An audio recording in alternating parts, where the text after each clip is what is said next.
Salam damai sejahtera di dalam Tuhan kita Yesus Kristus. Shalom, selamat pagi dan semangat pagi.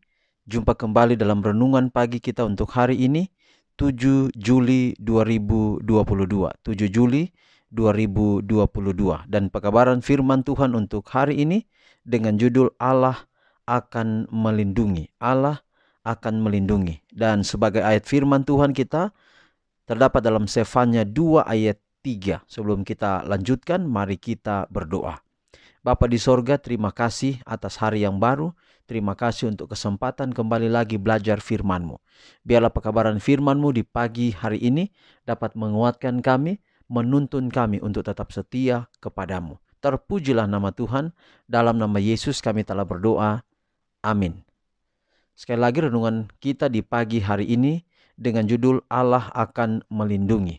7 Juli 2022, sekali lagi dengan judul Allah akan melindungi. Sefanya 2 ayat 3, carilah Tuhan hai semua orang yang rendah hati di negeri yang melakukan hukumnya. Carilah keadilan, carilah kerendahan hati. Mungkin kamu akan terlindung pada hari kemurkaan Tuhan. Sekali lagi, Sefanya 2 ayat 3, carilah Tuhan hai semua orang yang rendah hati di negeri yang melakukan hukumnya, carilah keadilan, carilah kerendahan hati. Mungkin kamu akan terlindung pada hari kemurkaan Tuhan. Sekali lagi judul renungan kita pagi ini adalah Allah akan melindungi. Badai tengah menerpa dan kita harus siap menghadapi amukannya dengan bertobat kepada Allah dan beriman kepada Yesus Kristus. Tuhan akan bangkit menggoncang bumi secara dahsyat. Kita akan melihat bencana di mana-mana. Ribuan kapal akan karam ke dasar laut. Kapal-kapal perang akan tenggelam dan jutaan manusia akan dikorbankan. Api akan berkecamuk tiba-tiba dan tidak ada kemampuan manusia dapat memadamkannya. Istana-istana akan tersapu hangus oleh nyala api. Kecelakaan kereta api makin sering terjadi. Kekacauan, tabrakan, dan kematian secara mendadak akan terjadi pada lalu lintas perjalanan yang sangat luas. Akhir dunia sudah dekat, pintu kasihan hampir tertutup. Oh, marilah kita mencari Allah semasih dapat ditemui. Panggillah Dia semasih dekat. Tuhan melarang bahwa saya harus berhenti memperingatkan saudara, orang muda. Carilah Tuhan dengan segenap hatimu.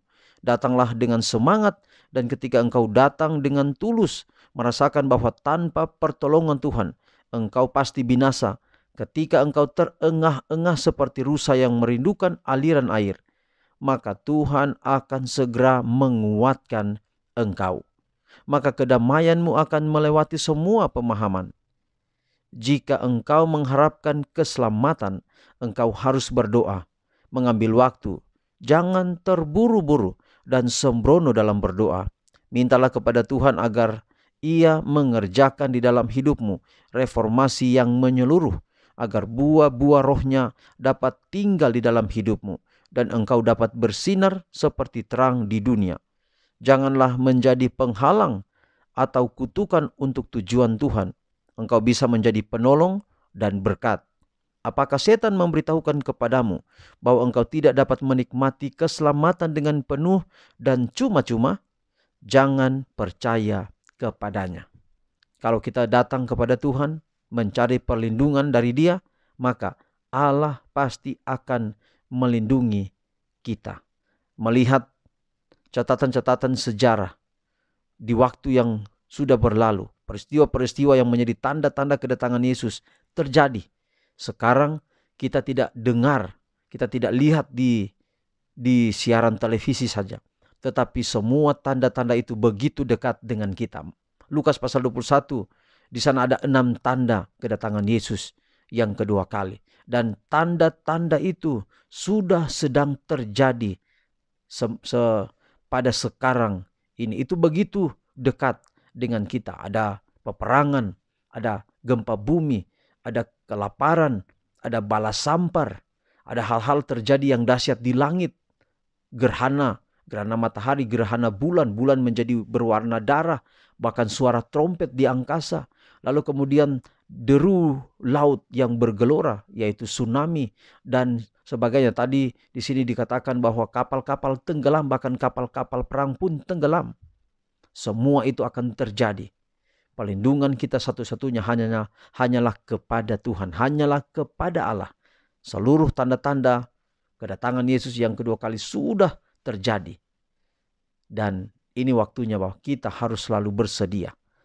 Bersedia bagi kedatangan anak manusia, yaitu Yesus Kristus. Panggilan kepada kita pada pagi hari ini. Apakah kita mau datang mencari perlindungan kepada Tuhan? Pilihan itu ada pada kita masing-masing. Kalau kita mau berlindung pada Tuhan, ingat bahwa Tuhan pasti akan melindungi. Cara-caranya adalah kita sudah lewati pelajaran kita pada waktu-waktu yang lalu. Kita datang belajar firman Tuhan, belajar bersekutu dengan Tuhan melalui ibadah, lalu kemudian berdoa, berpuasa, menyampaikan pekabaran Injil kepada setiap orang. Maka dengan demikian itu sebenarnya sementara membentengi kita. Dan kalau masalah-masalah ini semua terjadi, Tuhan melindungi kita dan membawa kita, menyelamatkan kita ketika Dia datang pada kali yang kedua. Tuhan berkati pekabaran hari ini boleh menjadi berkat dalam hidup kita semua. Mari kita akhiri pekabaran hari ini dalam doa. Kita berdoa. Bapa di sorga, terima kasih atas firman Tuhan yang begitu indah yang kami dengar. Kiranya dapat menguatkan kami, menuntun kami untuk kami mau mencari perlindungan hanya kepada Tuhan saja. Berkatilah kami sepanjang hari ini dalam setiap tugas tanggung jawab kami. Kiranya kami tidak berjalan sendiri tapi selalu berjalan dengan Tuhan. Semua persoalan hidup kami hadapi, biarlah Tuhan berikan kami kuasa kemampuan untuk melewatinya. Kalau kami mendapatkan sukacita, biarlah kami bahagia, boleh bersukacita untuk memuliakan nama Tuhan. Inilah doa kami Bapa, terpujilah nama Tuhan. Dalam nama Yesus kami telah berdoa. Amin. Demikian pekabaran di pagi ini. Tuhan berkati kita. Sampai jumpa besok. Shalom.